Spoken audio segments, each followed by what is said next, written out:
ಶ್ರೀ ಗುರುಭ್ಯೋ ನಮಃ ಪರಮಗುರುಭ್ಯೋ ನಮಃ.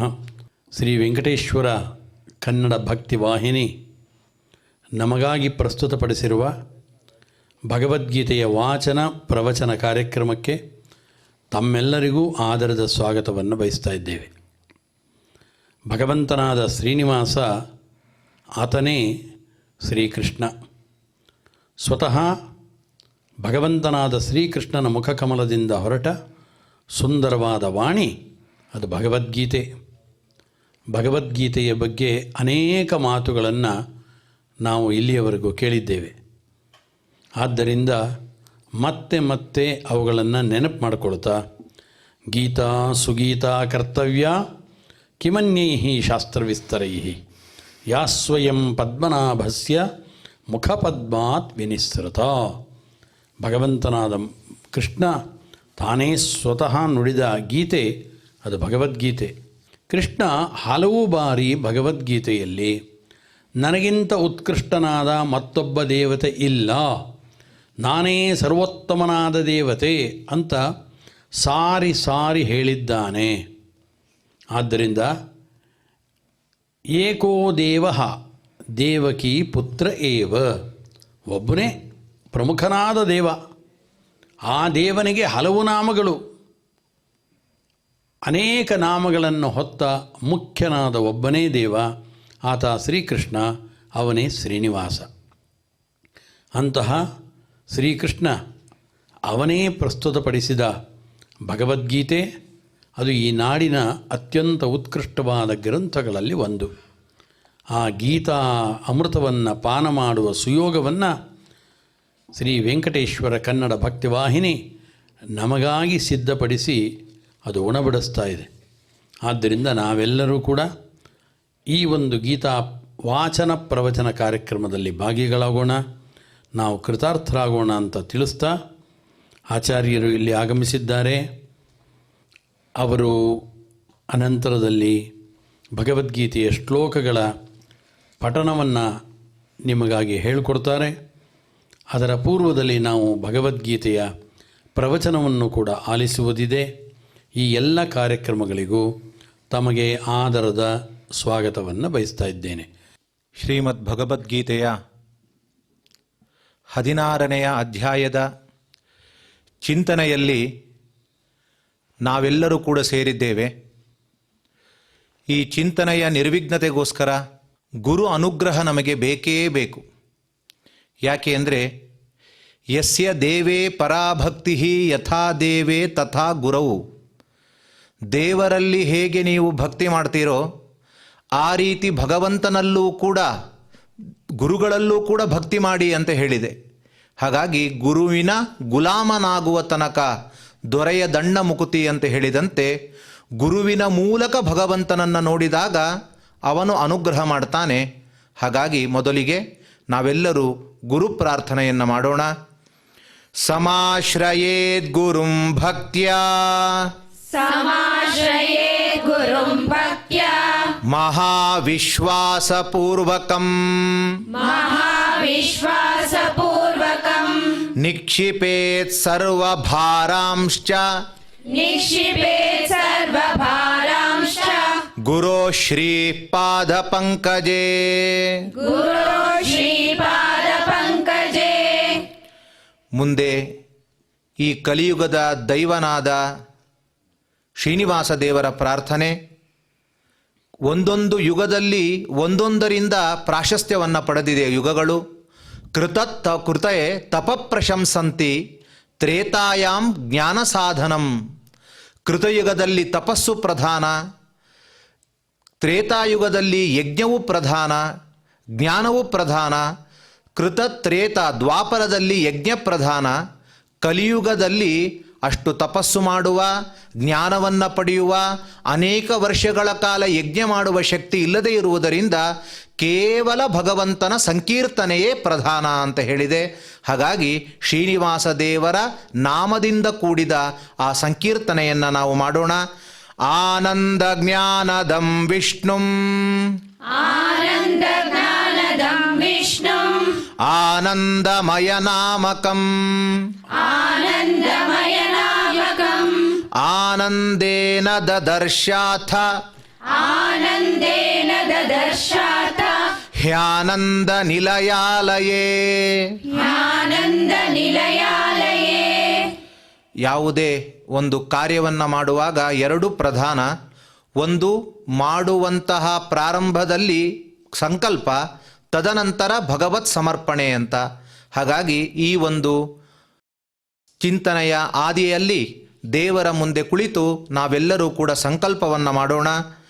ಶ್ರೀಮದಾದಿವರಾಹ ಕ್ಷೇತ್ರೇ ಶ್ರೀಮದಾದಿವರಾಹ ಕ್ಷೇತ್ರೇ ವಿರಾಜಮಾನಸ್ಯ ವಿರಾಜಮಾನಸ್ಯ ಅಖಿಲಾಂಡ ಕೋಟಿ ಬ್ರಹ್ಮಾಂಡ ನಾಯಕಸ್ಯ ಅಖಿಲಾಂಡ ಕೋಟಿ ಬ್ರಹ್ಮಾಂಡ ನಾಯಕಸ್ಯ ಶ್ರೀ ಪದ್ಮಾವತಿ ಜಾನೇಃ ಶ್ರೀ ಪದ್ಮಾವತಿ ಜಾನೇಃ ಭಗವತಃ ಭಗವತಃ ಶ್ರೀ ವೆಂಕಟೇಶ್ವರ ಸ್ವಾಮಿನಃ ಶ್ರೀ ವೆಂಕಟೇಶ್ವರ ಸ್ವಾಮಿನಃ ಕೃಪಾಬಲೇನ ಕೃಪಾಬಲೇನ ಜಗದ್ಗುರೋಃ ಜಗದ್ಗುರೋಃ ಶ್ರೀ ಗೋಪಾಲಕೃಷ್ಣ ಅನುಗ್ರಹೇಣ ಶ್ರೀ ಗೋಪಾಲಕೃಷ್ಣ ಅನುಗ್ರಹೇಣ ಅಸ್ಮಾಕಂ ಅಸ್ಮಾಕಂ ಸರ್ವೇಷಾಂ ಸರ್ವೇಷಾಂ ಶರೀರಸ್ಯ ಶರೀರಸ್ಯ ಮನಸಶ್ಚ ಮನಸಶ್ಚ ಬಲಸಿದ್ಧ್ಯರ್ಥಂ ಬಲಸಿದ್ಧ್ಯರ್ಥಂ ಸಮಸ್ತಾನಾಂ ಸಮಸ್ತಾನಾಂ ಆಧಿವ್ಯಾಧೀನಾಂ ಆದಿವ್ಯಾಧೀನಾಂ ನಿವಾರಣಾರ್ಥಂ ನಿವಾರಣಾರ್ಥಂ ಸರ್ವಯಜ್ಞ ಸರ್ವಯಜ್ಞ ಫಲಪ್ರಾಪ್ತ್ಯರ್ಥಂ ಫಲಪ್ರಾಪ್ತ್ಯರ್ಥಂ ಸರ್ವಾಸಾಂ ಸರ್ವಾಸಾಂ ಸಂಪದಾಂ ಸಂಪದಾಂ ಪ್ರಾಪ್ತ್ಯರ್ಥಂ ಪ್ರಾಪ್ತ್ಯರ್ಥಂ ವಿದ್ಯಾರ್ಥಿನಾಂ ವಿದ್ಯಾರ್ಥಿನಾಂ ಬುದ್ಧಿಶಕ್ತಿ ಬುದ್ಧಿಶಕ್ತಿ ವೃದ್ಧಿದ್ವಾರ ವೃದ್ಧಿದ್ವಾರ ಪರೀಕ್ಷಾಸು ಪರೀಕ್ಷಾಸು ಉತ್ತೀರ್ಣತಾ ಸಿದ್ಧ್ಯರ್ಥಂ ಉತ್ತೀರ್ಣತಾ ಸಿದ್ಧ್ಯರ್ಥಂ ಅಧಿಕಾರಿಣಾಂ ಅಧಿಕಾರಿಣಾಂ ಸ್ವಸ್ವವಿಧಿ ಸ್ವಸ್ವವಿಧಿ ನಿರ್ವಹಣ ನಿರ್ವಹಣ ಕೌಶಲ ಸಿದ್ಧ್ಯರ್ಥಂ ಕೌಶಲ ಸಿದ್ಧ್ಯರ್ಥಂ ಸಮಸ್ತ ಪಾಪಕ್ಷಯಾರ್ಥಂ ಸಮಸ್ತ ಪಾಪಕ್ಷಯಾರ್ಥಂ ಜ್ಞಾನ ಭಕ್ತಿ ವೈರಾಗ್ಯ ಸಿದ್ಧ್ಯರ್ಥಂ ಜ್ಞಾನ ಭಕ್ತಿ ವೈರಾಗ್ಯ ಸಿದ್ಧ್ಯರ್ಥಂ ಶ್ರೀ ಗೋಪಾಲಕೃಷ್ಣ ಪ್ರೇರಣಯ ಶ್ರೀ ಗೋಪಾಲಕೃಷ್ಣ ಪ್ರೇರಣಯ ಶ್ರೀ ಗೋಪಾಲಕೃಷ್ಣ ಪ್ರೀತ್ಯರ್ಥಂ ಶ್ರೀ ಗೋಪಾಲಕೃಷ್ಣ ಪ್ರೀತ್ಯರ್ಥಂ ಶ್ರೀಮದ್ಭಗವದ್ಗೀತಾಯಾಃ ಶ್ರೀಮದ್ಭಗವದ್ಗೀತಾಯಾಃ ಷೋಡಶೋಧ್ಯಾಯಾಂತರ್ಗತ ಷೋಡಶೋಧ್ಯಾಯಾಂತರ್ಗತ ಶ್ಲೋಕಪಾರಾಯಣಂ ಶ್ಲೋಕಪಾರಾಯಣಂ ತಥಾ ತಥಾ ಭಗವದ್ಗೀತಾ ಶ್ರವಣಂಚ ಭಗವದ್ಗೀತಾ ಶ್ರವಣಂಚ ಕರಿಷ್ಯಾಮಹೇ. ಕರಿಷ್ಯಾಮಹೇ. ಸಂಕಲ್ಪ ಮಾಡಿದ ನಾವುಗಳು ಶ್ರೀಕೃಷ್ಣ ಪ್ರಾರ್ಥನೆಯನ್ನು ಮಾಡಬೇಕು. ಒಂದೊಂದು ಯುಗದಲ್ಲಿ ಒಂದೊಂದು ಭಗವಂತನ ರೂಪಗಳನ್ನು ಧ್ಯಾನಿಸಿ ಅಂತ ಹೇಳಿದ ಭಗವತ ಕಲಿಯುಗದಲ್ಲಿ ಕಪ್ಪು ಬಣ್ಣದ ದೇವರನ್ನು ಚಿಂತಿಸಿ ಅಂತ ಆಜ್ಞೆ ಕೊಡಿಸಿದೆ. ಹಾಗಾಗಿ ಕೃಷ್ಣ ಅಂದರೆ ಕಪ್ಪು ಅಂತ ಅರ್ಥ. ಎಲ್ಲರ ಮನಸ್ಸನ್ನು ಆಕರ್ಷಿಸ್ತಾನೆ, ಆದ್ದರಿಂದಲೂ ಕೃಷ್ಣ. ಅವನ ಬಣ್ಣವೂ ಕೃಷ್ಣ ಕಪ್ಪು. ಕಪ್ಪು ಅಂದರೆ ಕಾಡಿಗೆಯ ಕಪ್ಪಲ್ಲ, ಆ ಒಂದು ನೀಲ ಮೇಘದಂತೆ ಕಪ್ಪಾದ ಅಲ್ಲಿಯೂ ಒಂದು ಬ್ರೈಟ್ನೆಸ್ ಇದೆ ಅಂತ ತಿಳಿಸ್ತಾರೆ. ಅಂತಹ ಕೃಷ್ಣೇತಿ ಮಂಗಲಂ ನಾಮ ಯಸ್ಯ ವಾಚಿ ಪ್ರವರ್ತತೆ.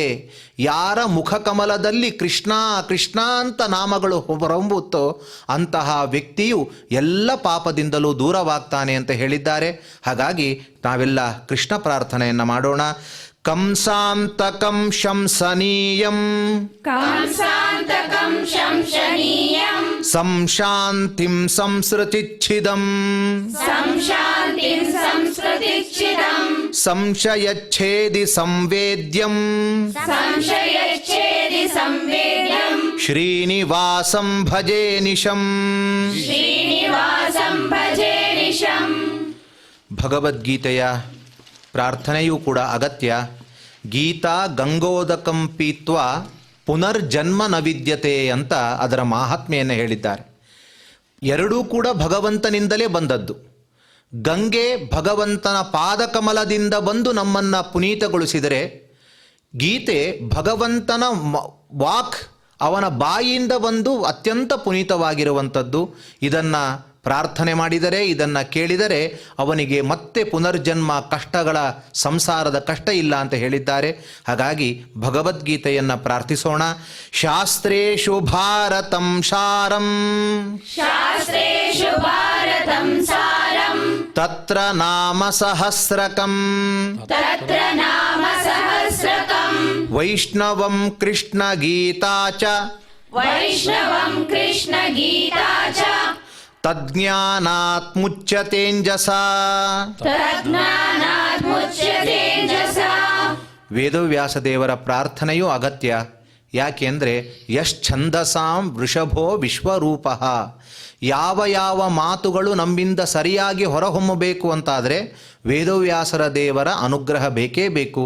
ಹಾಗಾಗಿ ನಾವು ಇಲ್ಲಿ ಚಿಂತನೆ ಮಾಡುವುದಾಗಬಹುದು, ಪಾರಾಯಣ ಮಾಡುವುದಾಗಬಹುದು, ಸರಿಯಾಗಿ ಹೊರಹೊಮ್ಮಲಿಕ್ಕೋಸ್ಕರ ವ್ಯಾಸರ ಚಿಂತನೆಯನ್ನು ಮಾಡೋಣ. ವೇದವ್ಯಾಸ ಗುಣಾವಾಸ, ವೇದವ್ಯಾಸ ಗುಣಾವಾಸ, ವಿದ್ಯಾಧೀಶ ಸತಾಂ ವಶ, ವಿದ್ಯಾಧೀಶ ಸತಾಂ ವಶ, ಮಾಂ ನಿರಾಶಂ ಗತ ಕ್ಲೇಶಂ, ಮಾಂ ನಿರಾಶಂ ಗತ ಕ್ಲೇಶಂ, ಕುರ್ವ ನಾಶಂ ಹರೇ ನಿಶಂ. ಕುರ್ವ ನಾಶಂ ಹರೇ ನಿಶಂ. ಮುಂದೆ ಪೂಜ್ಯ ಆಚಾರ್ಯರು ಈ 16ನೆಯ ಅಧ್ಯಾಯದ ದೈವಿ ಸಂಪತ್ ವಿಭಾಗ ಯೋಗೋ ನಾಮ ಅಂತ ತಿಳಿಸ್ತಾರೆ. ಹಾಗಾಗಿ ದೈವಾಸುರ ಸಂಪತ್ತು, ದೈವ ಮತ್ತು ಆಸುರವಾಗಿರುವ ಸಂಪತ್ತು ಯಾವುದು ಎಂಬುದನ್ನು ನಿರೂಪಣೆ ಮಾಡ್ತಾನೆ ಕೃಷ್ಣ ಪರಮಾತ್ಮ. ಆ ದೈವಿ ಸಂಪತ್ತಿನ ಬಗ್ಗೆ, ಆಸುರಿ ಸಂಪತ್ತಿನ ಬಗ್ಗೆ ವಿಶೇಷವಾದ ವಿಶ್ಲೇಷಣೆಯನ್ನು ನೀಡಲಿಕ್ಕಾಗಿ ಬಂದಿರುವಂತಹ ಆಚಾರ್ಯರು ನಮಗೆ ಅದರ ಒಳ್ಳೆಯ ರಸದೌತಣವನ್ನು ಉಣಿಸಿ ನಮ್ಮನ್ನು ಕೃತಾರ್ಥರಾಗಿಸಿ ಅಂತ ನಾವೆಲ್ಲರೂ ಕೂಡ ಪ್ರಾರ್ಥನೆ ಮಾಡ್ತಾ ಇದ್ದೇವೆ. ಅದನ್ನು ನಾವೆಲ್ಲರೂ ಕೂಡ ಕೇಳೋಣ. ಶ್ರೀ ಗುರುಭ್ಯೋ ನಮಃ. ಭಗವಂತನಾದ ಶ್ರೀಕೃಷ್ಣ ಅರ್ಜುನನನ್ನು ಕುರಿತು ಉಪದೇಶ ಮಾಡಿದ ಭಗವದ್ಗೀತೆಯ 16ನೇ ಅಧ್ಯಾಯದ 4ನೆಯ ಶ್ಲೋಕದ ವ್ಯಾಖ್ಯಾನವನ್ನು ಮುಂದುವರಿಸ್ತಾ ಇದ್ದೇವೆ. ದೈವೀ ಸಂಪತ್ತು ಯಾವುದು, ಆಸುರಿ ಸಂಪತ್ತು ಯಾವುದು, ಇದೆಲ್ಲವನ್ನು ಕೃಷ್ಣ ತಿಳಿಸ್ಕೊಡ್ತಾ ಇದ್ದಾನೆ.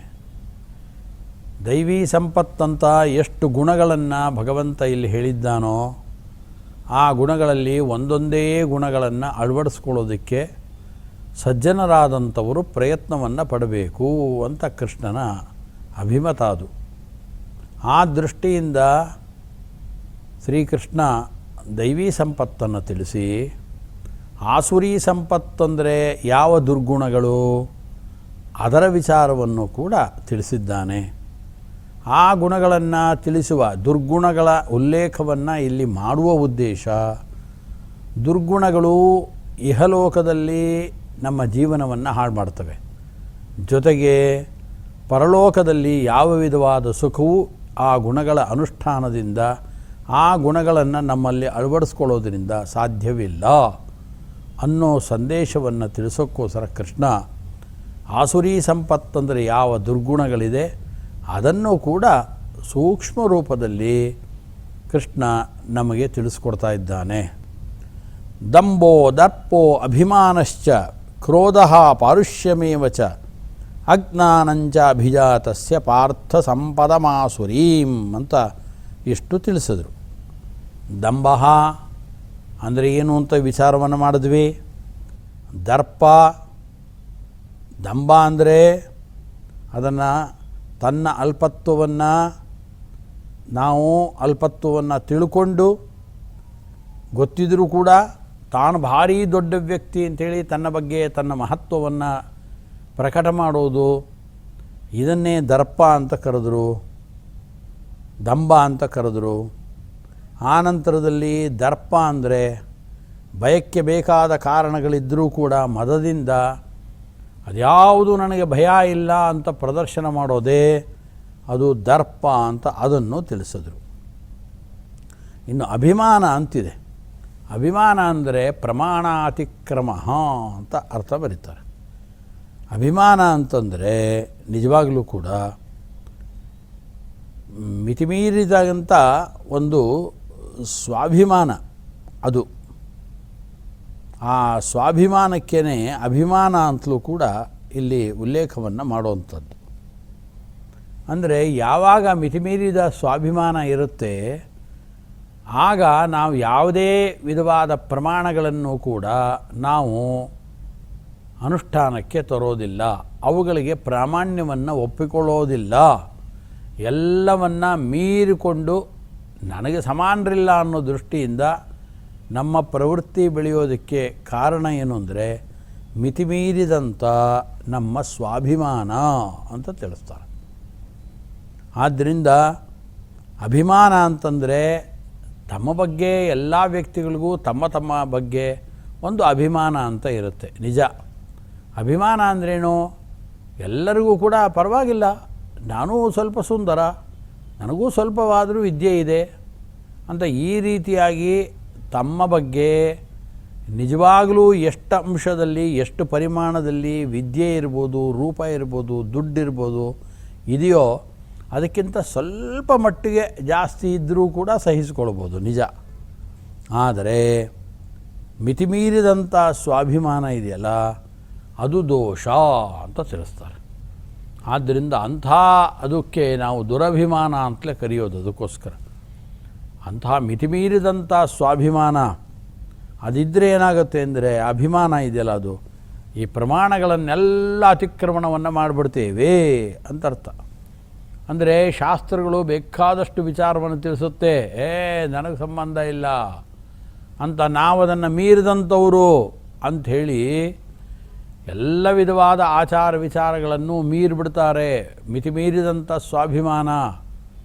ಯಾವ ಗುರು ಹಿರಿಯರಿಗೂ ಕೂಡ ಗೌರವವನ್ನು ಕೊಡದೇ ಇರುವಂಥದ್ದು, ಯಾವ ವಿಧವಾದ ಶಾಸ್ತ್ರದ ಆಚಾರಗಳನ್ನು ಕೂಡ ಲೆಕ್ಕಕ್ಕೆ ತೆಗೆದುಕೊಳ್ತೇ ಇರೋದು, ತಾನು ನಡೆದದ್ದೇ ಮಾರ್ಗ. ಆನೆ ತಾನು ನಡ್ಕೊಂಡು ಹೋದರೆ ಅದೇ ಒಂದು ಮಾರ್ಗವಾಗಿ ಹೋಗುತ್ತೆ ಅಂತಾರೆ. ಹಾಗೆ ಈ ವ್ಯಕ್ತಿ ತಾನು ನಡೆದಿದ್ದೇ ಮಾರ್ಗ ಅಲ್ಲ, ಬೇರೆಯವರು ಹೀಗೆ ಮಾಡ್ತಾ ಇದ್ದಾರಲ್ಲಂದರೆ ಬೇರೆಯವ್ರಿಗೂ ತನಗೂ ವ್ಯತ್ಯಾಸ ಇದೆ. ತಾನೇ ಈ ರೀತಿಯಾದ ಹೊಸದಾದಂಥ ನೀತಿಗಳನ್ನು ನಿಯಮಗಳನ್ನು ನಿರೂಪಣೆ ಮಾಡುವವನು ನಾನೇನೇ. ಆದ್ದರಿಂದ ನಾನು ನಡೆದದ್ದೇ ನೀತಿ ಅಂತ ಈ ರೀತಿಯಾಗಿ ಅಭಿಮಾನವನ್ನು ಕೆಲವರು, ಅರ್ಥಾತ್ ಮಿತಿಮೀರಿದ ಸ್ವಾಭಿಮಾನ ಇದೆಯಲ್ಲ ಅದನ್ನು ಪ್ರಕಟ ಮಾಡ್ತಾರೆ ಅಂತ ತಿಳಿಸ್ತಾರೆ. ಆದ್ದರಿಂದ ಇದನ್ನು ತಪ್ಪು ಅಂತ ಕೃಷ್ಣ ಆಸುರಿ ಸಂಪತ್ತನ್ನೋ ವಿಭಾಗದಲ್ಲಿ ಅದಕ್ಕೋಸ್ಕರ ಇದನ್ನು ತಿಳಿಸಿದ್ದು. ಅದರಿಂದ ನಮ್ಮ ಪುರಾಣಗಳಲ್ಲೆಲ್ಲ ಅನೇಕ ವಿಚಾರಗಳನ್ನು ನೋಡ್ತೇವೆ. ಅಂಗರಾಜನ ಮಗ ವೇನ ಬಂದ, ವೇನ ಬಂದಂಥವನು ವೇನಯತಿ ಪೀಡಯತಿ ಇತಿ ವೇನಃ. ವೇನ ಅಂತಂದರೆ ತುಂಬ ಪೀಡೆಯನ್ನು ಇಡೀ ಪ್ರಜೆಗಳ ಸಮುದಾಯಕ್ಕೆ ನೀಡ್ತಾ ಇದ್ದವನು. ಪುಟ್ಟ ಪುಟ್ಟ ಮಕ್ಕಳು ಸ್ನಾನ ಮಾಡೋದಕ್ಕೆ ಅಂತ ನದಿಗೆ ಬಂತು ಅಂದರೆ ಬಂಡೆಗಳ ಮೇಲೆ ಎತ್ತು ಹೊಡೆದು ಅವ್ರನ್ನ ಸಾಯಿಸ್ತಾ ಇದ್ದ. ವಿಕೃತವಾಗಿರತಕ್ಕಂಥ ಒಂದು ಆನಂದವನ್ನು ಆತ ಪಡೀತಿದ್ದ. ಆನಂತರ ತಂದೆ ಹೇಳುವಷ್ಟು ಉಪದೇಶವನ್ನು ಹೇಳಿ ಇನ್ನೂ ನನ್ನ ಮಗನನ್ನು ತಿದ್ದೋದಕ್ಕೆ ನನ್ನ ಕೈಲಿ ಸಾಧ್ಯವಿಲ್ಲ ಅಂತ ಆತ ತನ್ನ ರಾಜ್ಯವನ್ನೇ ಬಿಟ್ಟು ಹೊರಟೋಗ್ತಾನೆ. ಆಗ ವೇನ ಅಧಿಕಾರವನ್ನು ಸ್ವೀಕಾರ ಮಾಡಿದ ವೇನ ಎಲ್ಲ ಕಡೆ ಡಂಗೂರವನ್ನು ಹೊರಡಿಸಿ ಎಲ್ಲ ಪ್ರಮಾಣಗಳನ್ನು ಅತಿಕ್ರಮಣ ಮಾಡ್ತಾನೆ. ಅಂದರೆ ಏನು ಮಾಡ್ದ? ವೇದಗಳಲ್ಲಿ ಭಗವಂತನ ಸತ್ಯತ್ವ, ಭಗವಂತನ ಉತ್ತಮತ್ವ, ಭಗವಂತನಿಂದಲೇ ಈ ಜಗತ್ತಿನ ಸೃಷ್ಟಿಯಾದಿಗಳು ನಡೆಯುತ್ತೆ ಇದೆಲ್ಲವನ್ನು ಹೇಳಿದರು. ಇದೆಲ್ಲವನ್ನು ಮೀರಿಬಿಟ್ಟ, ಇದೆಲ್ಲವನ್ನು ಅತಿಕ್ರಮಣ ಮಾಡ್ದ. ದೇವತೆಗಳನ್ನು ತೃಪ್ತಿಪಡಿಸೋದ್ರಿಂದ, ಭಗವಂತನನ್ನು ತೃಪ್ತಿಪಡಿಸೋದ್ರಿಂದ ನಮಗೆ ಬೇಕಾದಷ್ಟು ಸಂಪತ್ತುಗಳು ಬರ್ತವೆ. ಆದ್ದರಿಂದ ಭಗವದಾರಾಧನೆ ಮಾಡಬೇಕು ಅಂತೆಲ್ಲ ಹೇಳ್ತಿದ್ವಿ. ಇಲ್ಲ, ಅದನ್ನೆಲ್ಲ ನಿಲ್ಲಿಸ್ಬಿಟ್ಟಾವೇನ. ಎಲ್ಲ ಕಡೆ ತಾನು ಪ್ರಸಾದವನ್ನು ಮಾಡ್ತಾನೆ. ನನ್ನನ್ನೇ ದೇವರು ಅಂತ ನೀವು ಪೂಜೆಯನ್ನು ಮಾಡಬೇಕು. ನಾನು ರಾಜ, ಆದ್ದರಿಂದ ಎಲ್ಲ ದೇವತೆಗಳ ಅಂಶ ನನ್ನಲ್ಲೇ ಇರೋದು. ಆದ್ದರಿಂದ ಯಾವ ದೇವತೆಗಳಿಗೂ ಆಹುತಿಯನ್ನು ಕೊಡಬೇಡ್ರಿ. ಇಂದ್ರ ಯಸ್ವಾಹ, ಇಂದ್ರ ಏದನ್ನಮಮ, ಅಗ್ನಯೇ ಸ್ವಾಹ, ಅಗ್ನಯೇ ಇದನ್ನಮಮ. ಬೇಡ, ಇದು ಬೇಡ ಅಂದ. ಮತ್ತೇನು ಬೇಕು ಅಂದರೆ ವೇನಾಯ ಸ್ವಾಹ, ವೇನಾಯ ಇದನ್ನಮಮ ಅಂತ ಎಲ್ಲ ನನಗೆ ಆಹುತಿಗಳನ್ನು ಕೊಡ್ರಿ, ನನ್ನ ಬಿಟ್ಟರೆ ಯಾರೂ ದೇವತೆಗಳೇ ಇಲ್ಲ, ನಾನೇ ದೊಡ್ಡವನು ಅಂತ ಹೇಳಿ ವೇದಗಳಲ್ಲಿ ತಿಳಿಸಿದಂಥ ವಿಚಾರ, ಸ್ಮೃತಿ ಗ್ರಂಥಗಳಲ್ಲಿ ತಿಳಿಸಿದ ವಿಚಾರಗಳನ್ನೆಲ್ಲ ಮೀರಿ ನಡೆಯುವಂಥ ಒಂದು ಮನೋವೃತ್ತಿಯನ್ನು, ಮನೋಧರ್ಮವನ್ನು ಅಳವಡಿಸ್ಕೊಂಡ ಇದನ್ನೇನೆ ಅಭಿಮಾನ, ದುರಭಿಮಾನ ಅಂತ ಕರೆಯೋದು. ಆದ್ದರಿಂದ ಈ ರೀತಿಯಾದ ಅಭಿಮಾನ, ದುರಭಿಮಾನ ಇದೆಯಲ್ಲ, ಈ ದುರಭಿಮಾನ ಇದ್ದಾಗ ಏನಾಗುತ್ತೆ ಅಂದರೆ ಶಾಸ್ತ್ರಗಳ ಅತಿಕ್ರಮಣ ಮಾಡ್ತಾರೆ. ಯಾವುದೇ ವಿಧವಾಗಿರತಕ್ಕಂಥ ಲಂಗು ಲಗಾಮಗಳು ಇಲ್ಲದೇ ಇದ್ದು ತಮ್ಮಿಷ್ಟದಂತೆ ತಾವು ಮಾಡ್ತಾ ಇದ್ದರೆ ಸಂಪೂರ್ಣವಾಗಿ ಅಧರ್ಮದ ಹಾದಿಯನ್ನು ಅವರು ಹಿಡಿತಾರೆ ಅಂತ ಅರ್ಥ. ಅಧರ್ಮದ ಹಾದಿಯನ್ನು ಹಿಡಿದಂಥ ವ್ಯಕ್ತಿಗಳಿಗೆ ನರಕಾದಿ ಅನರ್ಥಗಳೇ ಉಂಟಾಗದು, ಅದನ್ನು ತಿಳಿಸ್ತಾರೆ. ಆದ್ದರಿಂದ ಅಭಿಮಾನ ಇದೆಯಲ್ಲ, ದುರಭಿಮಾನ, ಮಿತಿಮೀರಿದಂಥ ಸ್ವಾಭಿಮಾನ, ತನಗೆ ಸಮಾನರಾದ ಬಲವಂತರಿಲ್ಲ ಅಂತ ಪೌಂಡ್ರಕ ವಾಸುದೇವ ಹೇಳ್ತಾ ಇದ್ದ. ನಾನೇ ವಾಸುದೇವ, ಎಲ್ಲ ಕಡೆಯಲ್ಲೂ ಋಷಿಮುನಿಗಳು ಹೇಳ್ಕೊಂಡು ಬಂದರು. ವಸುದೇವನ ಏನಿದ್ದಾನೆ ಅವನಲ್ಲಿ ಸಾಕ್ಷಾತ್ ನಾರಾಯಣ ಅವತಾರವನ್ನು ಮಾಡಿದ್ದಾನೆ, ಆ ವಸುದೇವನ ಮಗನಾದವನೇ ವಾಸುದೇವ ಅಂತ ಹೇಳಿದರು. ಪೌಂಡ್ರಕ ವಾಸುದೇವ ಕಾಶಿಪಟ್ಟಣದಲ್ಲಿದ್ದಂಥ ಅವನೂ ಕೂಡ ವಸುದೇವನಿಂದಲೇ ಉತ್ಪನ್ನನಾದವನು, ಆದರೆ ಅವನದು ದೈತ್ಯ ಸ್ವಭಾವ. ಅದಕ್ಕೆ ಅವನು ಎಲ್ಲ ಋಷಿಮುನಿಗಳಿಗೆ ಹೇಳ್ತಿದ್ದ, ವಸುದೇವನಿಂದ ಹುಟ್ಟಿದ್ದಾನೆ ತಾನೇ ನಾರಾಯಣ, ಅದು ನಾನೇನೆ. ಅಲ್ಲ, ದೇವಕಿಯ ಮಗನಾಗಿರ್ತಕ್ಕಂಥ ಕೃಷ್ಣ ಇದ್ದಾನೆ ವಸುದೇವನ ಮಗ ವಾಸುದೇವ ಅಂದರೆ ಅವನಲ್ಲ, ನಾನೇನೆ ಅಂತ ದುರಭಿಮಾನವನ್ನು ಪ್ರಕಟ ಮಾಡ್ದ. ಅಲ್ಲ, ನಾರಾಯಣನ ಅವತಾರ ಆಗಿರತಕ್ಕಂಥ ವಾಸುದೇವನಿಗೆ ಚತುರ್ಭುಜಗಳಿದೆ. ಕೃಷ್ಣ ಇರುವಂಥ ಕಾಲದಲ್ಲೂ ಕೂಡ ಅವನ ಸಹಜವಾಗಿ ಕೃಷ್ಣನಿಗೆ 4 ಭುಜಗಳು ಇತ್ತು. ಶಂಖ ಚಕ್ರ ಗದಾ ಪದ್ಮಗಳನ್ನು ಧಾರಣೆ ಮಾಡಿಕೊಂಡಿದ್ದ ಭಗವಂತ. ಆದ್ದರಿಂದ ಅವನು ವಾಸುದೇವ ಕೃಷ್ಣ ಅವನು. ಅದಕ್ಕೆ ಈ ಪೌಂಡ್ರಕ ವಾಸುದೇವ ಅಂದ, ಇಲ್ಲ ನಾನೇ ಭಗವಂತ, ನಾನು ವಸುದೇವನಿಂದ ಉತ್ಪನ್ನನಾದವನು. ಅಲ್ಲ, ಮತ್ತು 4 ಕೈ ಇಲ್ಲಲ್ಲ ನಿನಗೆ, ನಿನ್ನ 4 ಕೈಗಳೆಲ್ಲೂ ಹೋಯಿತು ಅಂದರೆ ಅದಕ್ಕೆ ಹೇಳ್ತಾ ಇದ್ದ, ಇಲ್ಲ ನನಗೂ 4 ಕೈಗಳಿದೆ ನೋಡಿ ಅಂಥೇಳಿ ಕೃತ್ರಿಮವಾಗಿ ನಾನಾ ವಿಧವಾಗಿರತಕ್ಕಂಥ ಯಂತ್ರಗಳನ್ನು ಬಳಸಿ ಮರಗಳಿಂದ ಕೈಗಳನ್ನು ಮಾಡಿಕೊಂಡು ಅದನ್ನು ತನ್ನ ಭುಜಗಳಿಗೆ ಗಟ್ಟಿಯಾಗಿ ನಿಂತುಕೊಳ್ಳುವಂತೆ ಕಟ್ಟಿಕೊಂಡು ಇದ್ದ. ಆ ನಂತರದಲ್ಲಿ ತನ್ನ ಎದೆಯಲ್ಲಿ ವಿಶೇಷವಾಗಿ ಗುರುತಿರಬೇಕು, ಆದ್ದರಿಂದ ಕೌಸ್ತುಭ ಮಣಿ ಅದನ್ನು ತಂತು ಇನ್ನೊಂದು ಮಣಿಯನ್ನು ತಂದು ಹಾಕ್ಕೊಂಡಾಗ ಇದೇ ಕೌಸ್ತುಭ ಮಣಿ ಅಂತಂತಾನೆ. ಈ ರೀತಿಯಾಗಿ ಜೊತೆಗೆ ಇನ್ನೇನು ಬೇಕಪ್ಪ ಅಂದರೆ ಗರುಡ ಬೇಕಲ್ವ, ಗರುಡ ವಾಹನ ಅಂತ ಕರೀತಾರೆ. ಕೃಷ್ಣ ಗರುಡ ವಾಹನನಿದ್ದಾನೆ. ನಿನಗೆಲ್ಲಿದೆ ಗರುಡ ಅಂದರೆ ಕೃತ್ರಿಮವಾಗಿರತಕ್ಕಂಥ ಒಂದು ಗರುಡವನ್ನು ಮಾಡಿಕೊಂಡು ಅದರ ಮೇಲೆ ಕೂತ್ಕೊಂಡು ಯಂತ್ರಗಳನ್ನು ಜೋಡಿಸಿ ನಾನು ಹಾರು ಹೋಗುತ್ತೇನೆ ಅಂತ ಹೀಗೆಲ್ಲ ಮಾಡ್ತಿದ್ದ. ಭಾರೀ ದರ್ಪ, ಎಲ್ಲ ಶಾಸ್ತ್ರದ ಎಲ್ಲೆಗಳನ್ನು ಮೀರಿದಂಥವನವನು. ವಿಪರೀತವಾದ ಸ್ವಾಭಿಮಾನದಿಂದ ಮೆರೀತಾ ಇದ್ದಂಥ ವ್ಯಕ್ತಿಗೆ ದೊರಕಿದಂಥ ಫಲ ಏನಪ್ಪ ಅಂದರೆ ಸಾಕ್ಷಾತ್ ಶ್ರೀಕೃಷ್ಣ ಬಂದು ತನ್ನ ಚಕ್ರಾಯುಧವನ್ನು ಪ್ರಯೋಗ ಮಾಡಿ ಇವನನ್ನು ಸಂಹಾರ ಮಾಡುತ್ತಾನೆ. ಆದ್ದರಿಂದ ಮಿತಿಮೀರಿದ ದುರಭಿಮಾನ ಎಲ್ಲ ಶಾಸ್ತ್ರಗಳನ್ನು ಎಲ್ಲ ಪ್ರಮಾಣಗಳನ್ನು ಅತಿಕ್ರಮಿಸಿ ತಮ್ಮಿಷ್ಟದಂತೆ ನಡೆಯುವಂಥ ಸ್ವಭಾವ ಇದೆಯಲ್ಲ, ಇಂಥವರಿಗೆ ಮರಣಮೇ ಗತಿ.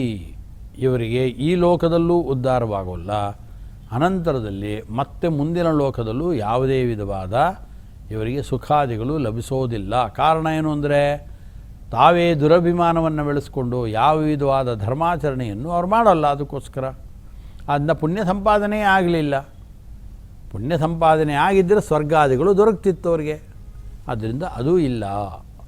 ಜೊತೆಗೆ ಭಗವಂತನ ಮಹಾವಿದ್ವೇಷವನ್ನು ಮಾಡಿದ್ದರಿಂದ ಮಹಾನರಕ ಉಂಟಾಯಿತು.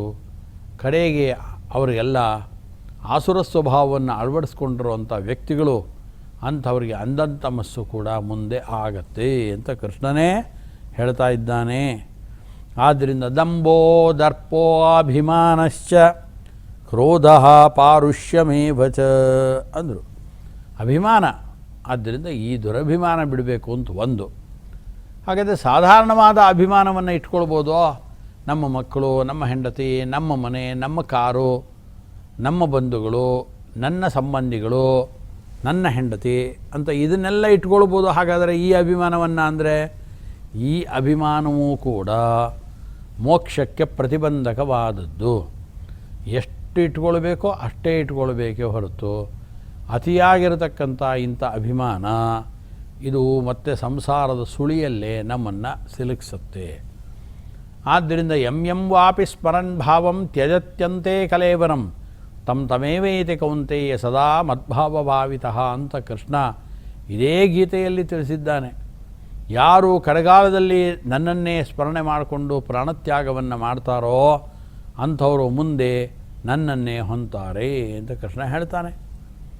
ಆದ್ದರಿಂದ ಯಾರಿಗೆ ಈ ಜಗತ್ತಿನಲ್ಲೇ ಅಭಿಮಾನ ಇದೆ, ಅರ್ಥಾತ್ ತಾನು, ತನ್ನ ಹೆಂಡತಿ, ತನ್ನ ಮಕ್ಕಳು, ತನ್ನ ಮನೆ, ತನ್ನ ಕಾರು, ತನ್ನ ವಸ್ತುಗಳು ಅಂತ ವಿಶೇಷವಾಗಿ ತನ್ನ ದೇಹ ಅಂಥೇಳಿ ವಿಶೇಷವಾದ ಅಭಿಮಾನವನ್ನು ಇವನು ಈ ಸಂಸಾರದಲ್ಲಿ ಪಟ್ಟುಕೊಂಡಿದ್ದರೆ ಕಡೆಗಾಲದಲ್ಲಿ ಭಗವಂತನ ಸ್ಮರಣೆ ಬರೋದಿಲ್ಲ. ಭಗವಂತನ ಸ್ಮರಣೆ ಬರದೇನೆ ಎಲ್ಲ ಮತ್ತೆ ಈ ಲೋಕದ ಈ ಸಂಸಾರದ ಸ್ಮರಣೆಯೇ ಮತ್ತೆ ಬಂದು ನನ್ನ ಹತ್ರ ಹಾಗಿತ್ತು, ನನ್ನ ಹತ್ರ ಹೀಗಿತ್ತು, ಅದನ್ನು ಹೀಗಾಯಿತು ಅಂತ ಅವುಗಳನ್ನೇ ಆಲೋಚನೆ ಮಾಡ್ತಾ ಮಾಡ್ತಾ ಪ್ರಾಣೋತ್ಕ್ರಮಣ ಆಯಿತು ಅಂತಂದರೆ ಮತ್ತೆ ಪುನಃ ತಿರುಗಿ ಸಂಸಾರದಲ್ಲಿ ಆತ ಹುಟ್ಟುತ್ತಾನೆ. ಆದ್ದರಿಂದ ಈ ರೀತಿಯಾಗಿರತಕ್ಕಂಥ ಬಂಧು ಬಾಂಧವರುಗಳ ಬಗ್ಗೆ, ದೇಹದ ಬಗ್ಗೆ, ತನ್ನ ಇಂದ್ರಿಯಗಳು, ಆ ಇಂದ್ರಿಯಗಳಿಂದ ಬರತಕ್ಕಂಥ ವಿಷಯ ಸುಖ ಇರ್ಬೋದು, ಎಲ್ಲದರ ಬಗ್ಗೆ ವಿಶೇಷವಾದ ಅಭಿಮಾನವನ್ನು ತಾಳಿದರೆ ಮತ್ತೆ ಈ ಸಂಸಾರದಲ್ಲಿ ಹುಟ್ಟಿ ಬರಬೇಕಾಗತ್ತೆ ಅಂತ ತಿಳಿಸ್ತಾರೆ. ಆದ್ದರಿಂದ ಈ ರೀತಿಯಾದ ಅಭಿಮಾನಗಳನ್ನು ಕೂಡ ಹೆಚ್ಚು ಮಾಡಿಕೊಳ್ಬಾರದು. ಕ್ರಮೇಣ ತ್ಯಾಗ ಮಾಡಿಕೊಂಡು ಬರಬೇಕು. ಸ್ವಲ್ಪ ಸ್ವಲ್ಪ ಸ್ವಲ್ಪ ಅಂತ ತ್ಯಾಗ ಮಾಡಬೇಕು. ಹುಟ್ಟಿದ ಕೂಡಲೇ ಪೂರ್ಣವಾಗಿ ಎಲ್ಲ ಅಭಿಮಾನವನ್ನು ತ್ಯಾಗ ಮಾಡಿದ್ರೆ, ಎಲ್ಲ ವ್ಯಕ್ತಿಗಳು ಆ ರೀತಿಯಾದ ತ್ಯಾಗವನ್ನು ಮಾಡಿದ್ರೆ ಯಾವ ವಿಧವಾದ ಸಂಬಂಧಗಳು ಇರಲ್ಲ. ಈ ಸಮಾಜದ ವ್ಯವಸ್ಥೆ ಅವ್ಯವಸ್ಥೆ ಆಗಿಬಿಡುತ್ತೆ. ಆದ್ದರಿಂದ ಎಲ್ಲ ವ್ಯಕ್ತಿಗಳು ಅವರಿಗೆ ಮೋಕ್ಷದ ಬಗ್ಗೆ ಅಪೇಕ್ಷೆನೇ ಇಲ್ಲ. ಯಾರಿಗೆ ಮೋಕ್ಷದ ಬಗ್ಗೆ ಅಪೇಕ್ಷೆ ಇದೆ, ಮೋಕ್ಷೇಚ್ಛುಗಳಾದ ಪುರುಷರು ಅಂತ ಯಾರಿದ್ದಾರೆ ಅಂಥವ್ರಿಗೆ ಮಾತ್ರ ಈ ದೈವಿ ಸಂಪತ್ತನ್ನು ಇವುಗಳನ್ನು ಅಳವಡಿಸ್ಕೊಳ್ರಿ, ಆಸುರಿಯ ಸಂಪತ್ತನ್ನು ಬಿಟ್ಬಿಡ್ರಿ ಅಂತ ಹೇಳೋದಷ್ಟೇ. ಯಾರಿಗೆ ಇದೆಲ್ಲ ಗೊತ್ತೇ ಇರೋದಿಲ್ಲ ಅಂಥವರು ಪುನರಪಿ ಜನನಂ ಪುನರಪಿ ಮರಣಂ ಅಂತ ಮತ್ತೆ ಮತ್ತೆ ಹುಟ್ಟೋದು, ಮತ್ತೆ ಸಾಯೋದು, ಮತ್ತೆ ಹುಟ್ಟೋದು ಅಂಥೇಳಿ ಇದೇ ಸಂಸಾರದಲ್ಲಿ ಮತ್ತೆ ಮತ್ತೆ ತಿರುಗಿ ತಿರುಗಿ ಬರ್ತಾ ಇರ್ತಾರೆ. ಓಂ ಅನಾವೃತ್ತಿ ಶಬ್ದಾತ್ ಅನಾವೃತ್ತಿ ಶಬ್ದಾತ್ ಓಂ ಅಂತಿದೆ ಬ್ರಹ್ಮಸೂತ್ರ ಕಡೆಗೆ. ಆವೃತ್ತಿರಹಿತವಾದ ಶಾಶ್ವತವಾದ ಸ್ಥಾನ ಅಂದರೆ ಮೋಕ್ಷ, ಭಗವಂತನ ಸ್ವರೂಪವನ್ನು ಹೋಗಿ ಸೇರೋದು. ಅಂತಹ ಮೋಕ್ಷ ಇದೆಯಲ್ಲ, ಆ ಮೋಕ್ಷ ಅನ್ನೋದು ಈ ಅಭಿಮಾನ ಇದ್ದಂಥ ಸಂದರ್ಭದಲ್ಲಿ ದೊರಕೋದಿಲ್ಲ ಅಂತ ತಿಳಿಸ್ತಾರೆ. ಆದ್ದರಿಂದ ಇದೆಲ್ಲ ಒಮ್ಮೆಯೇ ಆಗಬೇಕು ಅಂತಲ್ಲ, ಇದು ಕ್ರಮೇಣ ಆಗಿ ಆಗಿ ಬಹೂನಾಂ ಜನ್ಮನಾಂ ಅಂತೆ ಜ್ಞಾನವಾನ್ ಮಾಂ ಪ್ರಪದ್ಯತೆ ಅಂತ ಕೃಷ್ಣ ತಿಳಿಸೋದು. ಅನೇಕ ಜನ್ಮಗಳ ಕಡೆಯಲ್ಲಿ ಇವರ ಜ್ಞಾನದ ಸಾಧನೆ ಅನ್ನೋದು ಪರಿಪಕ್ವವಾಗಿ ವಿಶೇಷವಾದ ಪುಣ್ಯ ಲಾಭವಾಗಿ ಆ ನಂತರದಲ್ಲಿ ಅವರು ತಮ್ಮ ದೇಹವನ್ನು ಸ್ವಇಚ್ಛೆಯಿಂದಲೇ ತಮ್ಮ ದೇಹವನ್ನು ಅವರು ತ್ಯಾಗವನ್ನು ಮಾಡಿಕೊಳ್ಳುತ್ತಾರೆ ಅಂತ ತಿಳಿಸ್ತಾರೆ. ಆದ್ದರಿಂದ ಈ ಅಭಿಮಾನ ಅನ್ನೋದು ಸಂಸಾರದ ಸುಳಿಯಲ್ಲಿ ನಮ್ಮನ್ನು ಸಿಲುಕಿಸೋ ಅಂಥ ಒಂದು ದುರ್ಗುಣವೇ ಇಲ್ಲ ಅಂತಿಲ್ಲ. ಅಭಿಮಾನ ಇಲ್ಲದೇ ಇದ್ದರೆ ಯಾರು ಯಾವತ್ತೂ ಏನು ಕೆಲಸನೇ ಮಾಡೋಲ್ಲ, ನಿಜ. ಆದ್ದರಿಂದ ಯಾವ ಕೆಲಸಗಳನ್ನು ಮಾಡಿದ್ರೂ ಕೂಡ ಈ ಕೆಲಸಗಳನ್ನು ಭಗವಂತ ಮಾಡಿಸ್ತಾ ಇದ್ದಾನೆ ಅಂತ ಭಗವಂತನಿಗೆ ಸಮರ್ಪಣೆಯನ್ನು ಮಾಡ್ತಾ ಇದ್ದರೆ ಆವಾಗ ಅಭಿಮಾನಪೂರ್ವಕವಾಗಿ ಏನು ಕೆಲಸಗಳನ್ನು ಮಾಡಿರ್ತಾರೆ ಆ ಕೆಲಸಗಳು, ಈ ನಮ್ಮ ಪ್ರವೃತ್ತಿಗಳು ಇದು ಮತ್ತೆ ನಮಗೆ ಬಂಧಕವಾಗಿ, ಸಂಸಾರದಲ್ಲಿ ಇರುವ ಬಂಧಕವಾಗಿ ಇವುಗಳು ನಮಗೆ ಗೋಚರಿಸೋದಿಲ್ಲ. ಇವುಗಳು ಆ ರೀತಿಯಾದ ಕಾರ್ಯವನ್ನು ಮಾಡೋದಿಲ್ಲ. ಆದರೆ ಅಭಿಮಾನ ಕ್ರಮೇಣ ತ್ಯಾಗವನ್ನು ಮಾಡ್ಕೊಂಡು ಬರಬೇಕು ಅಂತಲೇ ಕೃಷ್ಣನ ಅಭಿಪ್ರಾಯ. ಆದ್ದರಿಂದ ಮಾತ್ರ ಸ್ಪರ್ಶಾಸ್ತು ಕೌಂತೆಯ ಶೀತೋಷ್ಣ ಸುಖ ದುಃಖದಾಹ ಅಂತ ಕಾಕೋ ಪ್ರಶ್ನೆಯಲ್ಲಿ ಕೃಷ್ಣ ಕೇಳ್ತಾನೆ. ಕೇವಲ ವಿಷಯ ಪದಾರ್ಥಗಳಿಗೂ ಇಂದ್ರಿಯಗಳಿಗೂ ಸಂಬಂಧ ಆದ ಮಾತ್ರದಿಂದಲೇ ಜೀವನಿಗೆ ಸುಖ ದುಃಖಾದಿಗಳು ಉಂಟಾಗೋದು ಅಂತಲ್ಲ. ನಮಗೆ ಆಯಾ ವಸ್ತುಗಳಲ್ಲಿ ಅಭಿಮಾನ ಇರಬೇಕು.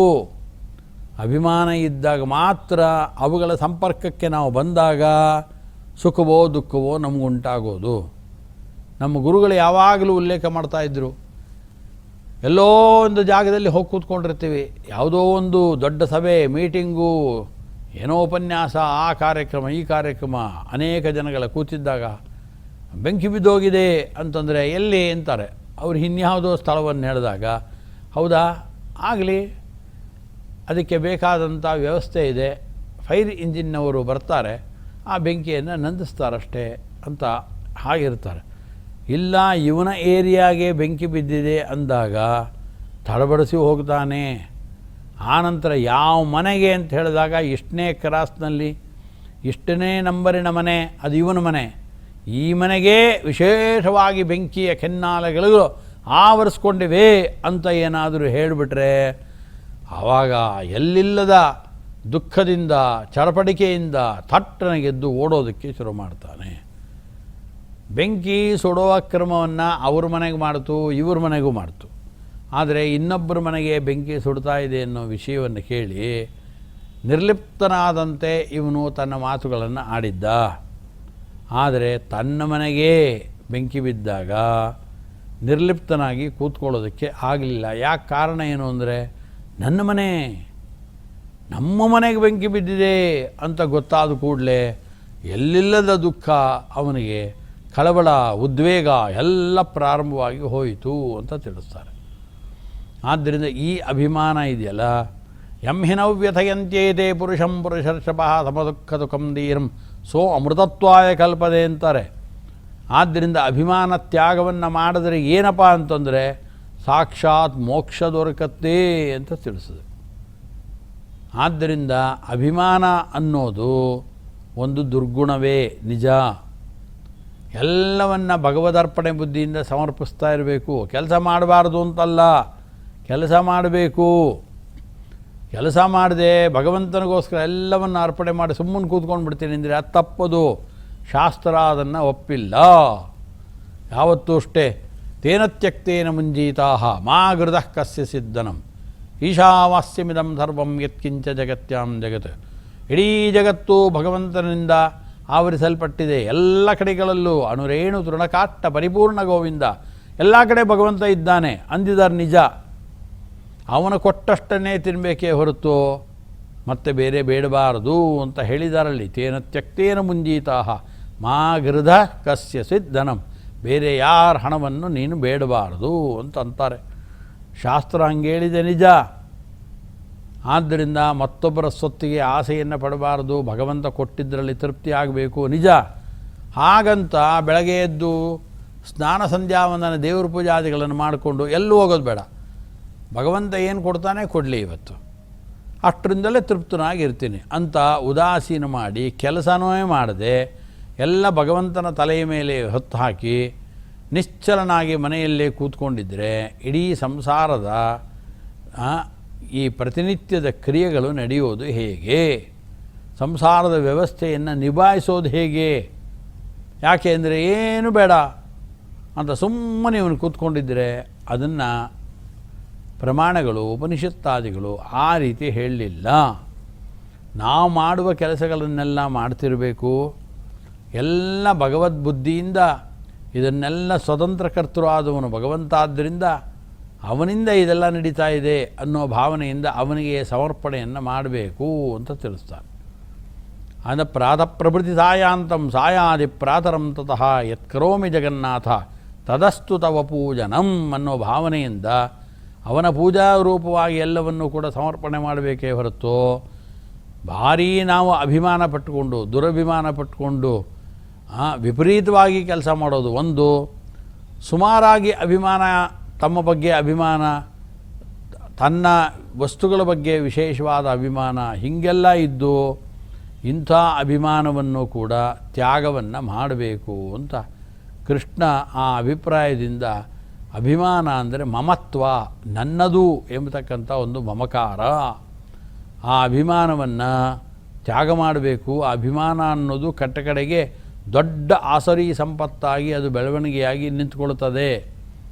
ಆದ್ದರಿಂದ ಆರಂಭದಲ್ಲೇ ಈ ಅಭಿಮಾನವನ್ನು ಸ್ವಲ್ಪ ಸ್ವಲ್ಪ ಕಡಿಮೆಯನ್ನು ಮಾಡ್ಕೊಂಡು ಬರಬೇಕು ಅಂತ ಕೃಷ್ಣನ ಅಭಿಪ್ರಾಯ. ಆದ್ದರಿಂದಲೇ ಈಶಾವಾಸ್ಯೋಪನಿಷತ್ತಿನಲ್ಲಿ ತಿಳಿಸ್ಬೇಕಾದ್ರೆ ಏನು ಮಾಡಿದ್ರು ಅಂದರೆ, ಎಲ್ಲ ಭಗವಂತ ಕೊಟ್ಟಿದ್ದು ಅಂತ ತಿಳ್ಕೊಳ್ಬೇಕೋ ತಿಳ್ಕೊಡ್ರಿ, ಅಲ್ಲ ಹಾಗಂತ ನಾನು ಏನೂ ಮಾಡೋದಿಲ್ಲ, ಅವನು ಕೊಟ್ಟಿದ್ದರಲ್ಲಿ ತೃಪ್ತನಾಗಿರ್ತೀನಿ, ಕೂತಿರ್ತೀನಿ, ಅವನು ಏನು ಕೊಡ್ತಾನೋ ಅದು. ಭಗವಂತ ಏನು ಬಂದು ಬಾಯಿ ತೆಗೆಯಪ್ಪ ಮಗು ಅಂತ ಹೇಳಿ ನಮ್ಮ ಬಾಯಿಗೆ ಆಹಾರವನ್ನು ತಂದು ಹಾಕೋಲ್ಲ. ನಾವು ಮನೆಯಲ್ಲಿ ಅಡುಗೆ ಮಾಡಬೇಕಾಗತ್ತೆ. ಅಡುಗೆ ಮಾಡೋದಕ್ಕೆ ವಸ್ತುಗಳು ಬೇಕು, ಆಹಾರ ಪದಾರ್ಥಗಳು ಬೇಕು. ಬೇರೆ ಬೇರೆ ವಿಚಾರಗಳಿಗೆ ಬೇರೆ ಬೇರೆ ರೀತಿಯಾದ ಪದಾರ್ಥಗಳೆಲ್ಲ ಬೇಕಾಗತ್ತೆ. ಅವುಗಳನ್ನೆಲ್ಲ ಬೇಕು ಅಂದರೆ ಹಣ ಬೇಕು. ಹಣ ಬೇಕು ಅಂತಂದರೆ ಕೆಲಸ ಮಾಡಬೇಕು. ಕೆಲಸವೇ ಮಾಡದೆ ವ್ಯರ್ಥವಾಗಿ ಕಾಲ ಕಳೆಯೋದಕ್ಕೆ ಶಾಸ್ತ್ರಗಳು ಒಪ್ಪಿಗೆಯನ್ನು ಕೊಟ್ಟಿಲ್ಲ. ಆದ್ದರಿಂದ ತೇನ ತ್ಯಕ್ತೇನ ಮುಂಜಿತಾಹ ಮಾ ಗೃದಕ್ಕಸ್ಯ ಸಿದ್ಧನಂ ಅಂದರು. ಯಾರನ್ನೂ ಕೂಡ ನೀವು ಕೈ ಒಡ್ಡಬೇಡ, ಬಯಸ್ಕೊಳ್ಬೇಡ, ಅವರ ಬಳಿಯಲ್ಲಿ ಪ್ರಾರ್ಥನೆಯನ್ನು ಸಲ್ಲಿಸಬೇಡ, ಅದನ್ನೆಲ್ಲ ಹೇಳಿದ್ರು. ನಿಜ. ಆದ್ದರಿಂದ ಆ ರೀತಿಯಾಗಿ ಭಗವಂತನ ಹೊರತಾಗಿ ಮತ್ತೊಬ್ಬರು ನಮಗೆ ಕೊಡುವವರಿಲ್ಲ ಅನ್ನೋದು ನಿಜ. ಬೇಡುವಡೆ ಹಾಡಿದರೆ ಎನ್ನೊಡೆಯನ ಹಾಡುವೆ, ಬೇಡಿದರೆ ಎನ್ನೊಡೆಯನ ಬೇಡುವೆ. ಅವನನ್ನೇ ಬೇಡಬೇಕು, ನಿಜ. ಹಾಗಂತ ಬೇಡಬೇಕು ಅಂದರೆ ಬರೀ ಬೇಡ್ತಾ ಇರೋದಲ್ಲ, ಕೆಲಸ ಮಾಡಬೇಕು ಅಂತಂತಾರೆ. ಅದಕ್ಕೋಸ್ಕರ ತುಂಬ ಸೂಕ್ಷ್ಮವಾಗಿ ನಾವು ಅವಲೋಕನೆ ಮಾಡಬೇಕು. ಈಶಾವಾಸ್ಯೋಪನಿಷತ್ತಿನ 2ನೇ ಶ್ಲೋಕ ಅದಕ್ಕೋಸ್ಕರ ಪ್ರಾರಂಭವಾಗಿತ್ತು. ಅರ್ಥಾತ್ 2ನೇ ಮಂತ್ರ ಅದು. ಆ ಮಂತ್ರ ಏನು ಹೇಳ್ತು? ಕುರ್ವನ್ನೇವೇಹೆ ಕರ್ಮಾಣಿ ದಿದಿ ವಿಶೇಷತಂ ಸಮಾಹ ಅಂತ. ಈ ಮಂತ್ರ ಹೊರಡೋದಕ್ಕೆ ಮೂಲ ಕಾರಣನೇ ಇದು. ಎಲ್ಲ ಭಗವಂತ ಕೊಡ್ತಾನೆ ಅಂತ ಬರೀ ಧ್ಯಾನ ಮಾಡ್ತಾ ಕೂತ್ಕೊಂಡ್ಬಿಟ್ರೆ, ಇಡೀ ಪ್ರಪಂಚ ಇಡೀ ಧ್ಯಾನ ಮಾಡ್ತಾ ಕೂತ್ಕೊಂಡ್ಬಿಟ್ರೆ ವಸ್ತುಗಳು ಉತ್ಪತ್ತಿ ಆಗತ್ತಾ? ನಮ್ಮ ಬಯಕೆಗಳನ್ನು ತೀರಿಸ್ಕೊಳ್ಳೋದಕ್ಕಾಗತ್ತಾ? ಪ್ರತಿನಿತ್ಯದ ನಮ್ಮ ದೇಹದ ಅಸ್ತಿತ್ವವನ್ನೇ ಸಮಸ್ಯೆಯನ್ನು ಮಾಡ್ಕೊಳ್ತೀವಿ. ಅದು ಆಹಾರ ಪದಾರ್ಥಗಳು ಬೇಕು ಅಂದರೆ ರೈತ ಹೋಗಿಯೇ ಬೆಳಿಬೇಕು. ಇದೇ ರೀತಿಯಾಗಿ ಪ್ರತಿಯೊಂದು ಪದಾರ್ಥಗಳು ನಮ್ಮ ಕೈ ಸೇರಬೇಕಾದ್ರೆ ಅನೇಕ ಜನ ವ್ಯಕ್ತಿಗಳು ಕೆಲಸವನ್ನು ಮಾಡಬೇಕಾಗತ್ತೆ. ಕೆಲಸನೇ ಮಾಡಲ್ಲ, ಅವನು ಕೊಟ್ಟಿದ್ದರಲ್ಲೇ ತೃಪ್ತನಾಗ್ತೀನಿ ಅಂತ ಹಿಂಗಿರಬಾರದು ಅಂತ ಸೂಚನೆ ಮಾಡೋದಕ್ಕೋಸ್ಕರನೇ ಈಶಾವಾಸ್ಯೋಪನಿಷತ್ತಿನಲ್ಲಿ ಕುರ್ವನ್ನೇವೈಹೆ ಕರ್ಮಾಣಿ ದಿದಿ ವಿಶೇಷತಂ ತಮಃ. 100 ವರ್ಷ ಬದುಕಬೇಕು ಅಂತಿದೆಯೋ ನೀನು, ಪ್ರತಿನಿತ್ಯ ಕೆಲಸವನ್ನು ನೀನು ಮಾಡಲೇಬೇಕು ಅಂತಂದರು.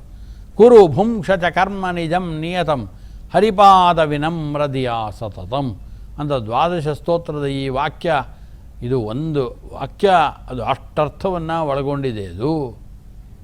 ಆದ್ದರಿಂದ ಕುರ್ವನ್ನೇವೈಹೆ ಕರ್ಮಾಣಿ, ಕೆಲಸಗಳನ್ನು ಮಾಡಬೇಕು. ಅದರ ಬಗ್ಗೆ ವಿಶೇಷವಾದ ಅಭಿಮಾನವನ್ನು ಬೆಳೆಸ್ಕೊಳ್ಬಾರ್ದು. ಮಾಡಿದ ಕೆಲಸಗಳನ್ನೆಲ್ಲ ಭಗವಂತ ಕೊಟ್ಟ ಶಕ್ತಿಯಿಂದ ಭಗವತೋ ಬಲೇನ ಭಗವತೋ ವೀರ್ಯೇಣ ಭಗವತಸ್ಥೇ ಸಾ ಭಗವತಃ ಕರ್ಮಣ ಅಂಥೇಳಿ ಅವನೇ ಕೊಟ್ಟಂಥ ಶಕ್ತಿಯಿಂದ ಇಷ್ಟು ಕೆಲಸಗಳನ್ನು ಮಾಡಿದ್ದೇನೆ ಅಂತ ಭಗವಂತನಿಗೆ ಕರ್ಮ ಸಮರ್ಪಣೆಯನ್ನು ಮಾಡಬೇಕು ಅಂತಲೇ ತಿಳಿಸಿರೋದು. ಆದ್ದರಿಂದ ಇಲ್ಲಿ ಅಭಿಮಾನವನ್ನು ತ್ಯಾಗ ಮಾಡಬೇಕು ಅಂತಂದರೆ, ಆದ್ದರಿಂದ ದುರಭಿಮಾನವನ್ನು ತ್ಯಾಗ ಮಾಡೋದು, ಸಾಧಾರಣವಾಗಿರತಕ್ಕಂಥ ಈ ಸಾಂಸಾರಿಕವಾಗಿರತಕ್ಕಂಥ ಅಭಿಮಾನ ಏನಿದೆ ಅದನ್ನು ಸ್ವಲ್ಪ ಸ್ವಲ್ಪ ಸ್ವಲ್ಪ ಮಟ್ಟಿಗೆ ಕಡಿಮೆಯನ್ನು ಮಾಡ್ಕೊಂಡು ಬರಬೇಕು ಅನ್ನೋ ಅಭಿಪ್ರಾಯದಲ್ಲಿ ಇದನ್ನು ಆಸುರಿ ಸಂಪತ್ತು ಅಂತ ಕೃಷ್ಣ ತಿಳಿಸ್ತಾನೆ. ಯಾಕೆ ಅಂದರೆ ಈ ವಿಶೇಷವಾಗಿ ನಾವು ಬೆಳೆಸ್ಕೊಳ್ತಕ್ಕಂಥ ನಮ್ಮ ಶರೀರ, ನಮ್ಮ ಕುಟುಂಬ, ಇದೆಲ್ಲದರ ಬಗ್ಗೆ ಅಭಿಮಾನವನ್ನು ವಿಶೇಷವಾಗಿ ಬೆಳೆಸ್ಕೊಳ್ತು ಅಂತಂದರೆ ಆನಂತರದಲ್ಲಿ ಆವಾಗ ಅದರಿಂದ ದುಃಖಕ್ಕೆ ನಾವು ಒಳಗಾಗ್ತೇವೆ ಅಂತಂತಾರೆ. ಆದ್ದರಿಂದ ಕೃಷ್ಣ ಆಸುರಿ ಸಂಪತ್ತು, ಈ ದುರ್ಗುಣ ಬಿಡಬೇಕು ಅಂತ ಹೇಳಿದಾಗ ದಂಭೋ ದರ್ಪೋ ಅಭಿಮಾನಶ್ಚ ಕ್ರೋಧ ಪಾರುಷ್ಯಮೇವ ಚ ಅಂದ. ಅಭಿಮಾನವನ್ನು ತ್ಯಾಗ ಮಾಡ್ರಿ ಅಂತಂದ ಭಗವಂತ. ಆದ್ದರಿಂದ ಇಂಥ ಅಭಿಮಾನವನ್ನು, ಇಂದ್ರಿಯಗಳಿದೆ, ವಿಷಯ ಪದಾರ್ಥಗಳಿದೆ, ಇಂದ್ರಿಯಗಳು ಕುದುರೆಗಳಂತೆ ಓಡ್ತಾ ಇರ್ತವೆ, ಆ ವಿಷಯ ಪದಾರ್ಥಗಳಿಂದ ಅಲ್ಪ ಸ್ವಲ್ಪ ಸುಖ ಸಿಗುತ್ತಿರ್ತಿವೆ. ಆದ್ದರಿಂದ ಅವುಗಳನ್ನು ನಿಗ್ರಹ ಮಾಡಿಕೊಂಡು ಅಭಿಮಾನವನ್ನು ತ್ಯಾಗ ಮಾಡಬೇಕು ಅಂತಂದರೆ ತುಂಬ ದುಷ್ಕರವಾದ ಕೆಲಸ. ಅದನ್ನೇ ಭಗವದ್ಗೀತೆಯಲ್ಲಿ ಆರಂಭದಲ್ಲೇ ಇದರ ಉಪದೇಶವನ್ನು ಮಾಡಿದ್ದು ಅದಕ್ಕೋಸ್ಕರನೇ. ಆ ದೃಷ್ಟಿಯಿಂದ ಆ ಭಗವಂತ ಎಷ್ಟು ಬೇಕೋ ಅಷ್ಟು ಅಭಿಮಾನವನ್ನು ಇಟ್ಕೊಂಡು ಎಷ್ಟು ಅಂಶದಲ್ಲಿ ತ್ಯಾಗ ಇದೆಯೋ ಆ ತ್ಯಾಗದ ಅಂಶವನ್ನು ಕೂಡ ಆ ಶ್ರೀನಿವಾಸ ದೇವರು ಕೃಷ್ಣದೇವರೇ ನಮಗೆ ಅನುಗ್ರಹವನ್ನು ಮಾಡಬೇಕು ಅಂತ ಹೇಳ್ತಾ ಹರೇ ನಮಃ. ಶ್ರೀಕೃಷ್ಣಾರ್ಪಣಮಸ್ತು.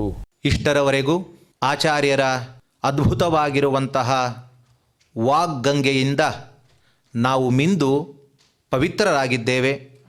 ಯಾವುದು ದೈವಿ ಸಂಪತ್ತು, ಯಾವುದು ಆಸುರಿ ಸಂಪತ್ತು ಎಂಬುದನ್ನು ಬಹಳ ಅದ್ಭುತವಾಗಿ ನಿರೂಪಣೆ ಮಾಡಿದ್ದಾರೆ. ಇನ್ನೊಬ್ಬರಿಗೆ ತೊಂದರೆ ಕೊಡಬಾರದು, ಆತ್ಮಪ್ರಶಂಸೆ ಮಾಡಿಕೊಳ್ಳಬಾರದು, ಇನ್ನೊಬ್ಬರಿಗೆ ಉಪಕಾರ ಮಾಡಬೇಕು ಎಂಬುವಂಥದ್ದೆಲ್ಲ ದೈವಿ ಸಂಪತ್ತಾದರೆ, ಭಗವಂತ ಇಲ್ಲ, ಜಗತ್ತಿಲ್ಲ, ನಾನೇ ದೇವರು, ನನಗಿಂತ ಬೇರೆ ಯಾರಿದ್ದಾರೆ ಎಂಬುವ ಹಿರಣ್ಯಕಶಿಪುವಿನ ಸ್ವಭಾವವೇ ಆಸುರಿ ಸಂಪತ್ತು ಎಂಬುವ ರೀತಿಯಲ್ಲಿ ನಿರೂಪಿಸಿರುವ ಆಚಾರ್ಯರಿಗೆ ಎಲ್ಲರ ಪರವಾಗಿ ಅಭಿವಂದನೆಗಳನ್ನು ಸಲ್ಲಿಸಿ, ಇನ್ನು ಮುಂದೆ ಗೀತಾ ಪಾರಾಯಣದ ಒಂದು ಪ್ರಸಂಗ, ನಾವೆಲ್ಲರೂ ಕೂಡ ಆ ಪಾರಾಯಣದಲ್ಲಿ ನಾವು ಸೇರೋಣ. ಅಥ ಶ್ರೀಮದ್ಭಗವದ್ಗೀತಾಸು ಉಪನಿಷತ್ಸು ಬ್ರಹ್ಮವಿದ್ಯಾಯಾಂ ಯೋಗಶಾಸ್ತ್ರೇ ಶ್ರೀಕೃಷ್ಣಾರ್ಜುನ ಸಂವಾದೇ ದೈವಾಸುರ ಸಂಪತ್ ವಿಭಾಗ ಯೋಗೋ ನಾಮ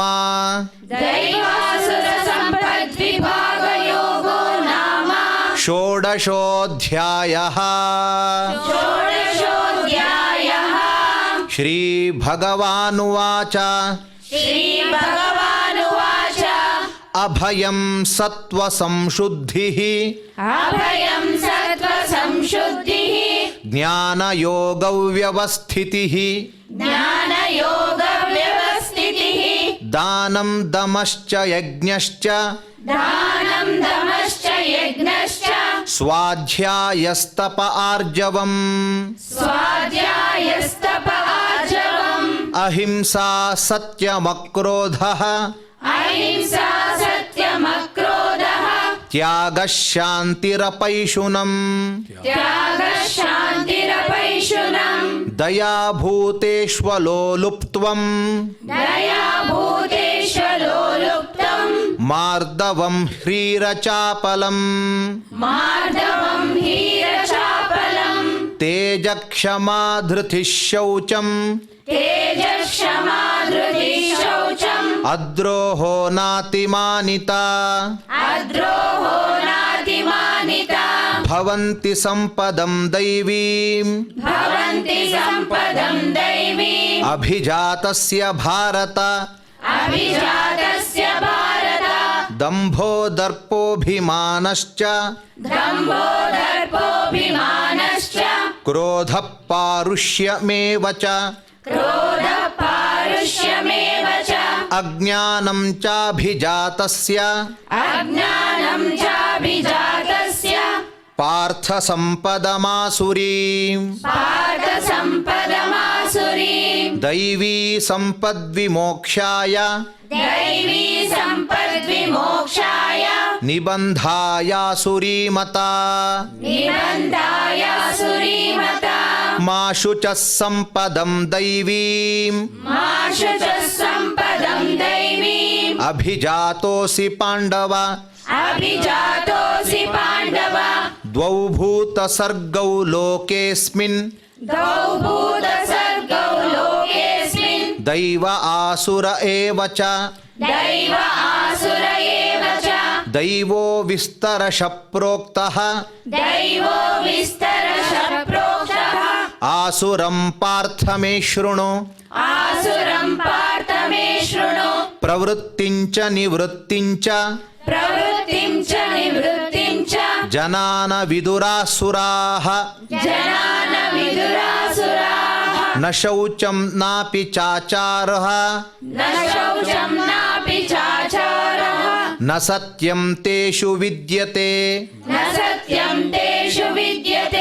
असत्यमप्रतिष्ठन्ते असत्यमप्रतिष्ठन्ते जगदाहुरनीश्वरम् जगदाहुरनीश्वरम् अपरस्परसम्भूतम् अपरस्परसम्भूतम् किमन्यत्कामहैतुकम् किमन्यत् कामहैतुकम् एतां दृष्टिम् अवष्टभ्य एतां दृष्टिमवष्टभ्य नष्टात्मानोऽल्पबुद्धयः नष्टात्मानोपबुद्धयः प्रभवन्त्युग्रकर्माणः प्रभवन्त्युग्रकर्माणः क्षयाय जगतो हिताः क्षयाय जगतो हिताः काममाश्रित्य दुष्पूरम् काममाश्रित्य दुष्पूरम् दम्भमानमदान्विताः दम्भमानमदान्विताः मोहाद् गृहीत्वा सद्ग्राहान् मोहाद्गृहीत्वा सद्ग्राहान् प्रवर्तन्ते शुचिव्रताः प्रवर्तन्ते शुचिव्रताः चिन्तामपरिमेयाञ्च चिन्तामपरिमेयाञ्च प्रलयान्तामुपाश्रिताः प्रलयान्तामुपाश्रिताः कामोपभोगपरमा कामोपभोगपरमा एतावदिति निश्चिताः एतावदिति निश्चिताः आशापाशशतैर्बद्धाः आशापाशशतैर्बद्धाः कामक्रोधपरायणाः कामक्रोधपरायणाः ईहन्ते कामभोगार्थम् ईहन्ते कामभोगार्थम् अन्यायेनार्थसञ्चयान् अन्यायेनार्थसञ्चयान् इदमद्य मया लब्धम् इदमद्य मया लब्धम् इमं प्राप्स्ये मनोरथम् इमं प्राप्स्ये मनोरथम् इदमस्तीदमपि मे इदमस्तीदमपि मे भविष्यति पुनर्धनम् भविष्यति पुनर्धनम् असौ मया हतः शत्रुः असौ मया हतः शत्रुः हनिष्ये चापरानपि हनिष्ये चापरानपि ईश्वरोऽहमहं भोगी ईश्वरोऽहमहं भोगी सिद्धोऽहं बलवान् सुखी सिद्धोऽहं बलवान् सुखी आढ्योऽभिजनवानस्मि आढ्योऽभिजनवानस्मि कोऽन्योऽस्ति सदृशो मया कोऽन्योऽस्ति सदृशो मया यक्षे दास्यामि मोदिष्ये यक्षे दास्यामि मोदिष्ये इत्यज्ञानविमोहिताः इत्यज्ञानविमोहिताः अनेकचित्तविभ्रान्ताः अनेकचित्तविभ्रान्ताः मोहजालसमावृताः मोहजालसमावृताः प्रसक्ताः कामभोगेषु प्रसक्ता कामभोगेषु पतन्ति नरकेषु च पतन्ति नरकेषु च आत्मसम्भाविताः स्तब्धाः आत्मसम्भाविताः स्तब्धाः धनमानमदान्विताः धनमानमदान्विताः यजन्ते नाम यज्ञैस्ते यजन्ते नाम यज्ञैस्ते दम्भेनाविधिपूर्वकम् दम्भेनाविधिपूर्वकम् अहङ्कारं बलं दर्पम् अहङ्कारं बलं दर्पं कामं क्रोधं च संश्रिताः कामं क्रोधं च संश्रिताः मामात्मपरदेहेषु मामात्मपरदेहेषु प्रद्विषन्तोऽभ्यसूयकाः प्रद्विषन्तोऽभ्यसूयकाः तानहं द्विषतः क्रूरान् तानहं द्विषतः क्रूरान् संसारेषु नराधमान् संसारेषु नराधमान् क्षिपाम्यजस्रमशुभान् क्षिपाम्यजस्रमशुभान् आसुरीष्वेव योनिषु आसुरीष्वेव योनिषु आसुरीं योनिमापन्नाः आसुरीं योनिमापन्नाः मूढा जन्मनि जन्मनि मूढा जन्मनि जन्मनि ಮಾಮ ಪ್ರಾಪ್ಯೈವ ಕೌಂತೇಯ ಮಾಮ ಪ್ರಾಪ್ಯೇಯ ಕೌಂತೇಯ ತತೋ ಯಾಂತ್ಯಧಮಾಂ ಗತಿಂ ತತೋ ಯಾಂತ್ಯಧಮಾಂ ಗತಿಂ ತ್ರಿವಿಧಂ ನರಕಸ್ಯೇದಂ ತ್ರಿವಿಧಂ ನರಕಸ್ಯೇದಂ ದ್ವಾರಂ ನಾಶನಮಾತ್ಮನಃ ದ್ವಾರಂ ನಾಶನಮಾತ್ಮನಃ ಕಾಮಕ್ರೋಧಸ್ತಥಾ ಲೋಭಃ ಕಾಮಕ್ರೋಧಸ್ತಥಾ ಲೋಭಃ ತಸ್ಮಾದೇತತ್ರಯಂ ತ್ಯಜೇತ್ ತಸ್ಮಾದೇತತ್ರಯಂ ತ್ಯಜೇತ್ ಏತೈರ್ವಿಮುಕ್ತಃ ಕೌಂತೇಯ ಏತೈರ್ವಿಮುಕ್ತ ಕೌಂತೇಯ ತಮೋದ್ವಾರೈಸ್ತ್ರಿಭಿರ್ನರಃ ತಮೋದ್ವಾರೈಸ್ತ್ರಿಭಿರ್ನರಃ ಆಚಾರಯತ್ಯಾತ್ ಆತ್ಮನಃ ಶ್ರೇಯಃ ಆಚಾರ್ಯಮನಶ್ರೇಯಃ ತತೋ ಯಾತಿ ಪರಾಂ ಗತಿಂ ತತೋ ಯಾತಿ ಪರಾಂ ಗತಿಂ ಯಶಾಸ್ತ್ರವಿಧಿಮುತ್ಸೃಜ್ಯ ಯಶಾಸ್ತ್ರವಿಧಿಮುತ್ಸೃಜ್ಯ ವರ್ತತೆ ಕಾಮಕಾರತಃ ವರ್ತತೆ ಕಾಮಕಾರತಃ ನ ಸ ಸಿದ್ಧಿಮವಾಪ್ನೋತಿ ನ ಸ ಸಿದ್ಧಿಮವಾಪ್ನೋತಿ ನ ಸುಖಂ ನ ಪರಾಂ ಗತಿಂ ನ ಸುಖಂ ನ ಪರಾಂ ಗತಿಂ ತಸ್ಮಾತ್ ಶಾಸ್ತ್ರಂ ಪ್ರಮಾಣಂತೆ ತಸ್ಮಾತ್ ಶಾಸ್ತ್ರಂ ಪ್ರಮಾಣಂತೆ ಕಾರ್ಯಕಾರ್ಯೌ ವ್ಯವಸ್ಥಿತೌ ಕಾರ್ಯವ್ಯವಸ್ಥಿತೌ ಜ್ಞಾತ್ವಾ ಶಾಸ್ತ್ರವಿಧಾನೋಕ್ತಂ ಜ್ಞಾತ್ವಾ ಶಾಸ್ತ್ರವಿಧಾನೋಕ್ತಂ ಕರ್ಮ ಕರ್ತುಮಿಹಾರ್ಹಸಿ ಕರ್ಮ ಕರ್ತುಮಿಹಾರಸಿ ಓಂ ತತ್ಸದಿತಿ ಓಂ ತತ್ಸದಿತಿ ಶ್ರೀಮದ್ಭಗವದ್ಗೀತಾಸು ಶ್ರೀಮದ್ಭಗವದ್ಗೀತಾಸು ಉಪನಿಷತ್ಸು ಉಪನಿಷತ್ಸು ಬ್ರಹ್ಮವಿದ್ಯಾಯಾಂ ಬ್ರಹ್ಮವಿದ್ಯಾಯಾಂ ಯೋಗಶಾಸ್ತ್ರೇ ಯೋಗಶಾಸ್ತ್ರೇ ಶ್ರೀಕೃಷ್ಣಾರ್ಜುನ ಸಂವಾದೆ ಶ್ರೀಕೃಷ್ಣಾರ್ಜುನ ಸಂವಾದೆ ದೈವಾಸುರ ಸಂಪದ್ವಿಭಾಗಯೋಗೋ ನಾಮ ದೈವಾಸುರ ಸಂಪದ್ವಿಭಾಗಯೋಗೋ ನಾಮ ಷೋಡಶೋಧ್ಯಾಯಃ. ಷೋಡಶೋಧ್ಯಾಯಃ. ಭಗವಂತನು ಕೃಷ್ಣನು ಪಾರ್ಥನಿಗೆ ಉಪದೇಶ ಮಾಡಿದ್ದಾನೆ. ಹಾಗಾಗಿ ಅವರಿಬ್ಬರ ಚಿಂತನೆಯನ್ನು ಮಾಡಿದ ವ್ಯಕ್ತಿಗಳಿಗೆ ಎಲ್ಲ ಕಡೆ ಜಯ, ಎಲ್ಲ ಕಡೆ ಸಂಪತ್ತು, ಎಲ್ಲ ಕಡೆ ಅವರವರ ಅಂದುಕೊಂಡ ಕಾರ್ಯಗಳು ಈಡೇರ್ತದೆ ಎಂಬುದಾಗಿ ಕೃಷ್ಣ ಪರಮಾತ್ಮನೇ ತಿಳಿಸಿದ್ದಾನೆ. ನಾವೆಲ್ಲ ಅದನ್ನು ಹೇಳೋಣ. ಯತ್ರ ಯೋಗೇಶ್ವರ ಕೃಷ್ಣೋ ಯತ್ರ ಯೋಗೇಶ್ವರ ಕೃಷ್ಣೋ ಯತ್ರ ಪಾರ್ಥೋ ಧನುರ್ಧರಃ ಯತ್ರ ಪಾರ್ಥೋ ಧನುರ್ಧರಃ ತತ್ರ ಶ್ರೀರ್ವಿಜಯೋ ಭೂತಿಃ ತತ್ರ ಶ್ರೀ ವಿಜಯೋ ಭೂತಿಃ ಧ್ರುವಾ ನೀತಿರ್ಮತಿರ್ಮಮ. ಧ್ರುವ ನೀತಿರ್ಮತಿರ್ಮಮ. ಮಾಡಿದ ಈ ಪಾರಾಯಣದಲ್ಲಿ ಅನೇಕ ತರಹದ ಲೋಪದೋಷಗಳು ಅಥವಾ ನಾನಾ ತರಹದ ಮನಸ್ಸಿನ ಚಾಂಚಲ್ಯದಿಂದ ಏನೋ ಯೋಚನೆ ಮಾಡಿರುವಂಥದ್ದು ಯಾವುದೇ ದೋಷಗಳಿದ್ದರೂ ಕೂಡ ಆ ಎಲ್ಲರ ಅಪರಾಧಗಳನ್ನು ಕ್ಷಮಾ ಮಾಡುವ ಭಗವಂತನಿಗೆ ಕ್ಷಮಾ ಪ್ರಾರ್ಥನೆಯನ್ನು ಮಾಡೋಣ. ಯದಕ್ಷರ ಪದಭ್ರಷ್ಟಂ ಯದಕ್ಷರ ಪದಭ್ರಷ್ಟಂ ಮಾತ್ರಾಹೀನಂಚ ಯದ್ಭವೇತ್ ಮಾತ್ರಾಹೀನಂ ಚ ಯದ್ಭವೇತ್ ತತ್ಸರ್ವಂ ಕ್ಷಮ್ಯತಾಂ ದೇವ ತತ್ಸರ್ವಂ ಕ್ಷಮ್ಯತಾಂ ದೇವ. ನಾರಾಯಣ ನಮೋಸ್ತುತೇ. ನಾರಾಯಣ ನಮೋಸ್ತುತೇ.